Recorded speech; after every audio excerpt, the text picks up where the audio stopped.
भाई और बहनों, भारत में प्री बजट वीक की शुरुआत होने जा रही है। 25 तारीख कल है, जनवरी का। एक ही हफ्ता बचा है अब। और दूसरे हफ्ते में आप देखेंगे बजट का की प्रस्तुति होगी निर्मला सीतारमन जी के द्वारा। कल नेताजी सुभाष चंद्र बोस जी की का जन्म दिवस के उपलक्ष्य में उनका एनिवर्सरी सेलिब्रेट किया था। और बहुत सारे पॉलिटिकल पार्टीज़ बंगाल में एक बहुत अच्छा उनका सेलिब्रेशन हुआ। प्रधानमंत्री भी थे, ममता जी भी थी। थोड़ा अच्छा नहीं लगा उनको, लेकिन कई लोग आए थे और जाने माने हस्तियां भी थी।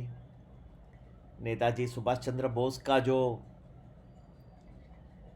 जन्म दिवस है उसे बहुत ज़ोर शोर से मनाया जाता है हमेशा, पर इस बार इलेक्शन है बंगाल में तो और भी ज़ोर शोर हो गया।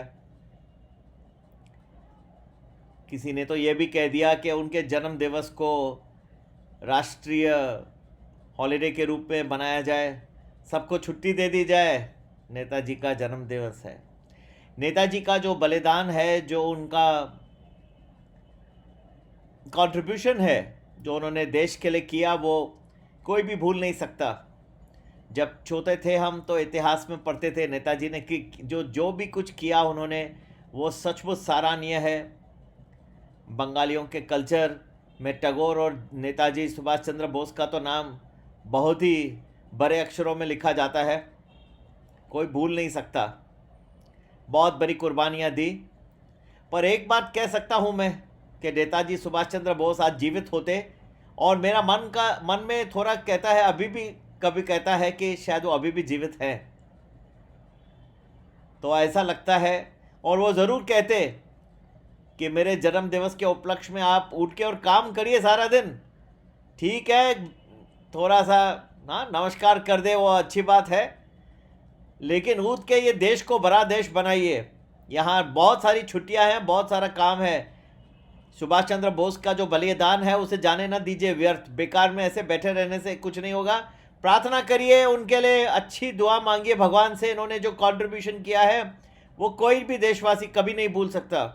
बंगालियों का भी जो कंट्रीब्यूशन रहा है बहुत बड़ा, नेताजी का तो सबसे बहुत कीमती था कंट्रीब्यूशन। लेकिन वो नहीं चाहते कि आप बेकार में बैठे रहे और सारा दिन ऐसे ही हाँ फिर जाके शाम को घूमने फिरने चले जाएं। ये कोई ऐसा होता है? बहुत छुट्टियां हैं ये देश में, कम करिए। अभी कोई मेड इन इंडिया का ऐसा यूनिक प्रोडक्ट बनाइए जो पूरे विश्व में नहीं है।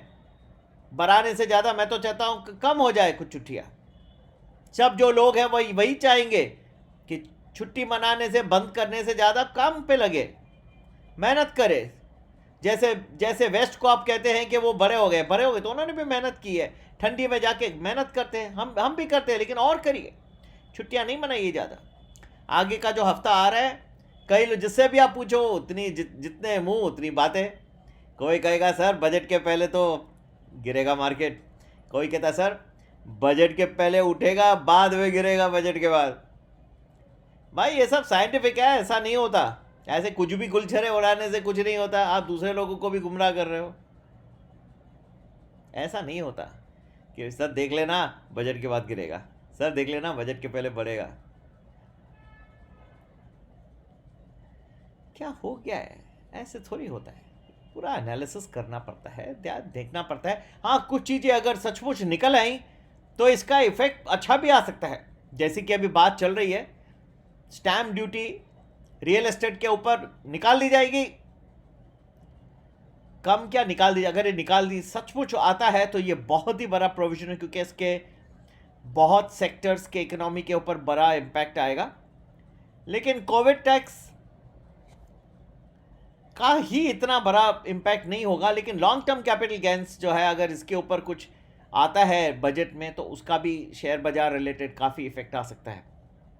तो कई कहते हैं कि बजट के पहले गिरेगा जोर से मार्केट, कोई कहता है सर बजट के बाद गिरेगा।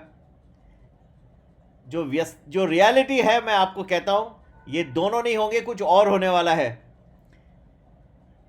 रुके रहिए, सब बताता हूँ धीरे धीरे। और जो लोग टेलीग्राम चैनल में ना जुड़ना चाहते हैं, जहां हम आपको डिटेल में बताते हैं हर दिन के बारे में, हर हफ्ते के बारे में क्या आगे आ रहा है, तो ज़रूर हमें संपर्क करें। नंबर है 9820861044।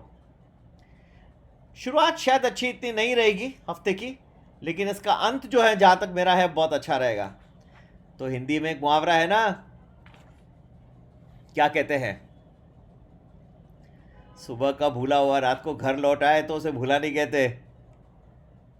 ठीक है, कुछ बहुत ज़ोर से गिरावटें भी आ सकती है और अच्छी बढ़त भी दिखाई देगी।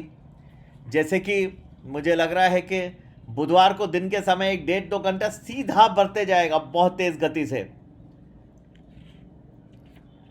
शुक्रवार का दिन अच्छा रहना चाहिए।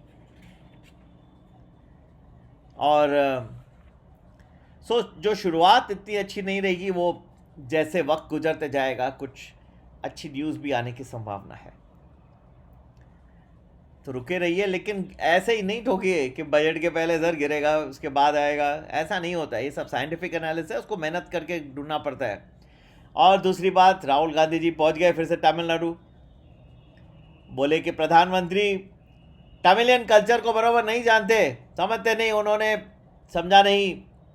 अरे भाई, जब मैं नरेंद्र मोदी साहब से मिला था तो नाद स्वरम बज रहा था। हाँ, बैकग्राउंड में नाद स्वरम की मीठी आवाज़ सुनाई दे रही थी, मुझे भी बड़ा अच्छा लगा। मैं तो तमिलियन कल्चर को बहुत अच्छा मानता हूँ। तो जल केतु में ठीक है गए वो, अब पता नहीं क्या और कर रहे हैं, लेकिन ये कहना कि मोदी साहब तमिलियन कल्चर के को जानते नहीं शायद गलत होगा। नाद स्वरम तो सुन रहे थे, और ये कोई सीक्रेट भी नहीं है। हाँ, इसमें क्या है, सुन रहे थे तो अच्छा है। हाँ, कई लोगों को पसंद है, मुझे बहुत पसंद है। मुझे तमिलियन कल्चर भी पसंद है, नाद स्वरम भी बहुत पसंद है, और तमिलों का भी जो कंट्रीब्यूशन है वो बहुत पसंद है। मेरे खुद के टीम में बहुत सारे तमिलियन हैं। ठीक है, तो अच्छा है। प्रधानमंत्री तो अप्रिशिएट करते ही है, सब कल्चरों का करते, तब तो प्रधानमंत्री बने। मार्केट को संभाल के रहना है, उतार चढ़ाव काफ़ी रहेगी इस हफ्ते में।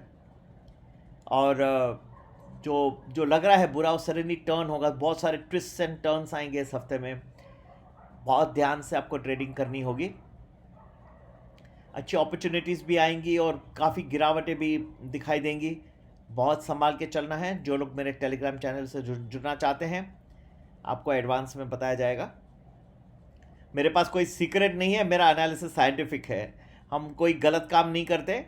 हाँ, और जो मैं आपको बताता हूँ वो पोजीशंस भी मैं लेता नहीं। सेबी से हम बहुत बहुत संभाल के चलते हैं। बहुत ऊपर वाले का आशीर्वाद, दाल रोटी बहुत है हमारे लिए।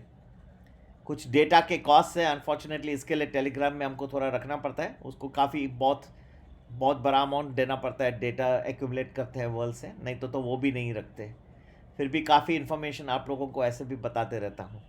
ठीक है, तो नंबर याद रखिएगा 9820861044। आपके लिए आज का ही दिन नहीं, ये पूरा हफ्ता शुभदायी रहे, ईश्वर से प्रार्थना। यहीं समाप्त करता हूँ। जय हिंद, जय भारत।